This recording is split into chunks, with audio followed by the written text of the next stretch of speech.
We are going also to see this mandate given to the woman and to the mothers by Jesus Christ in Luke 23 verse 27 to 29. As Jesus was being taken up to Calvary, as he was after he was greatly tortured and he was forced to carry his cross and he was going up to Calvary, many people were following him, and also many women were following with him and wailing and mourning because of him. So in Luke chapter 23 verse 27 to 28 to 29, Jesus addressed himself to the mothers. He gave a profound command to the mothers and to the women. A large number, I'm reading from NIV, a large number of people followed him, including women who mourned and wailed for him. Jesus turned and said to them, "Daughters of Jerusalem, do not weep for me. Weep for yourselves and for your children. For the time will come when you will say, Blessed are the barren women, and wombs that never bore, and the breasts that never nursed." This was a specific command. And this was a specific directive that Jesus gave to the women and gave to all mothers of the world. We know that Jesus himself, God allowed Jesus to come through the normal process of childbirth. God allowed Jesus to enter the family, the family networks through the bloodlines by being born of Mary. The peoples of the world today are locked up by incredible force and power of the spiritual systems.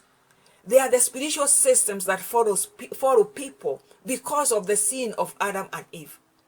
Because of the sin of Adam and Eve and the violation of God's first law of righteousness. And also because of the authority and the command of castaway and the separation of people from God. And people went out their own way, and people developed their own spiritual systems. And all groups and societies of people have their own spiritual cultural systems. And we know that this spiritual cultural system and this spiritual heritage of people from even the sin of Adam and Eve, from the sin of Adam and Eve and the castaway, we must also look at also the authority, the spiritual authority of the curse, the spiritual authority of the regulatory system of God, of the curse, also follows every child. And this matter is compounded from generations to generation. Because as two people come together in marriage, every person brings his own spiritual heritage from his bloodline. And the other one brings his spiritual heritage from the bloodline. And they come and they bring forth children who are also carry the bloodline spiritual heritage of the father and of the mother. And so these are the things that Jesus is talking to the woman about. When he's talking to the woman, he's talking to the woman to weep for you and for yourselves and your children. Weep for yourselves and your children. And Jesus was telling the women to never stop travailing. They must always be travailing for their own lives, travail for their own children, so that they can break the children free from the bondage of these supernatural systems.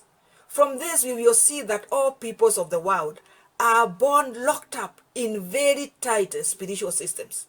There are people of the world are born locked up in very tight spiritual bondages and controls and complexities.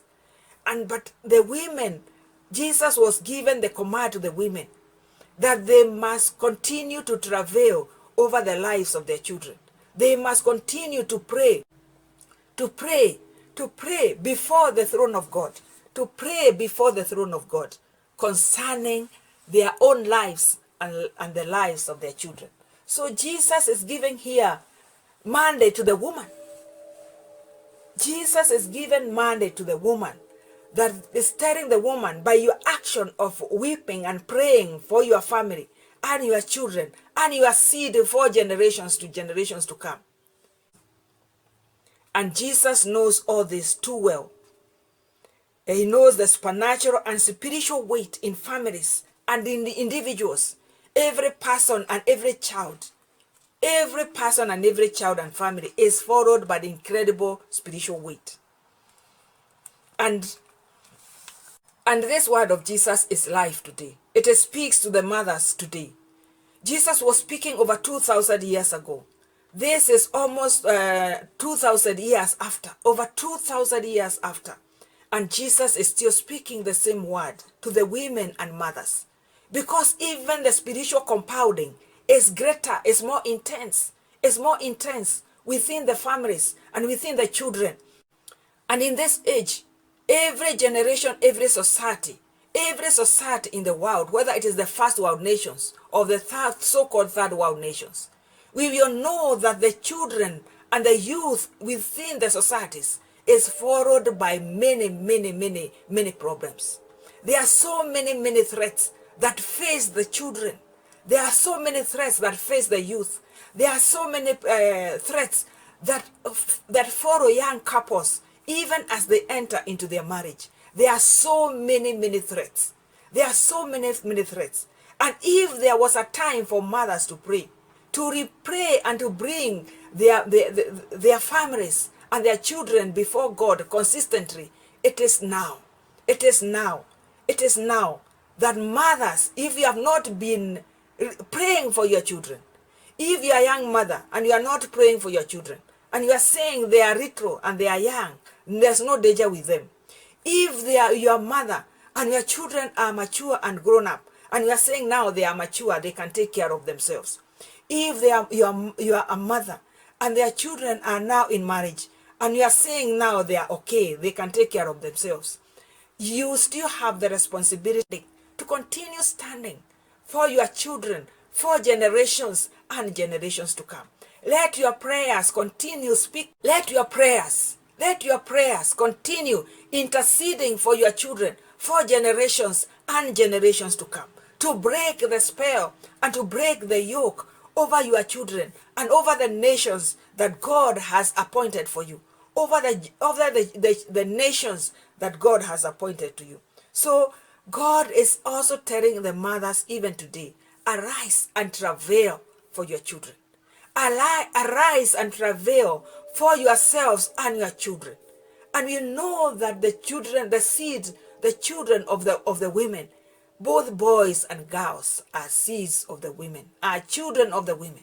And even the husbands are the seeds and the children of mothers. They are born of mothers. And that is why this critical responsibility is being given to the mothers today.